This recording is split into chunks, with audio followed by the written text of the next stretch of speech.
Happy Friday, everybody. It's been another one of those weeks, from the look of things at least, from the way the markets look at least. But I will say it seems that it's been much more orderly this week. And maybe, as I've been saying, the fast and furious nature of things is bound to slow down a bit. Maybe, just maybe. Today is March 21st, 2025, and this is your Friday planning video. I'm going to start with the title for today. Simply, pretty much what many of you are thinking and a lot of you are actually saying to me. So, okay, the market's down. What do we do now? Today, we're going to explore some financial planning strategies to consider during a down market. First, let's set the stage a little bit. With all major markets at or near the correction classification of 10%, let's just start with putting it all in perspective.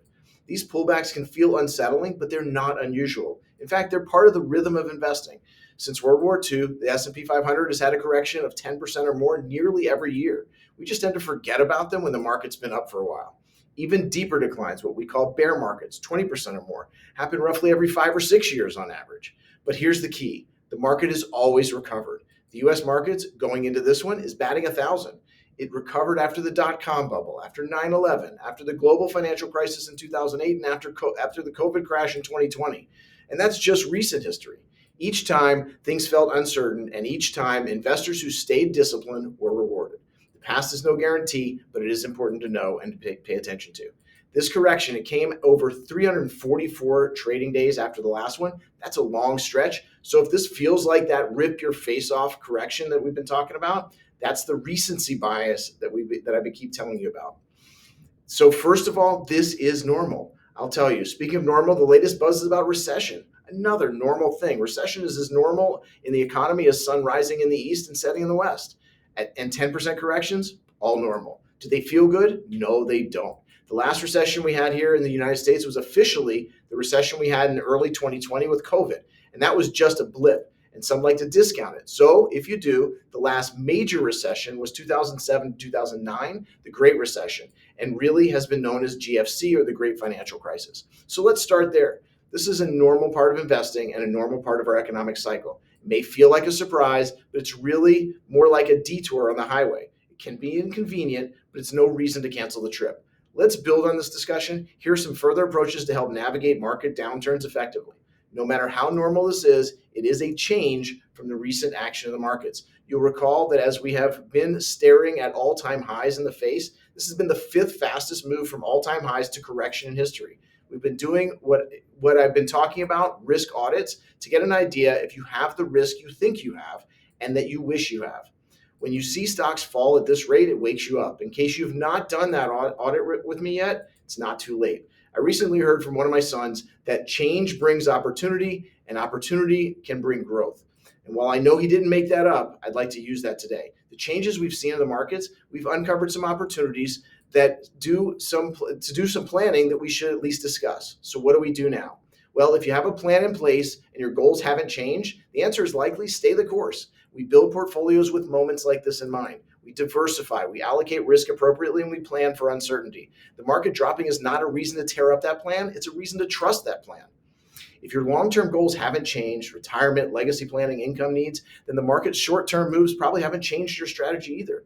This is why we build these diversified portfolios. This is why we plan in advance, and this is why we rebalance. Sometimes these drops offer an opportunity. The situation is specific to each person, so this is not necessarily right for everyone. I want to talk about a few main ideas, so let's jump in. It may be time to reassess and rebalance your portfolio.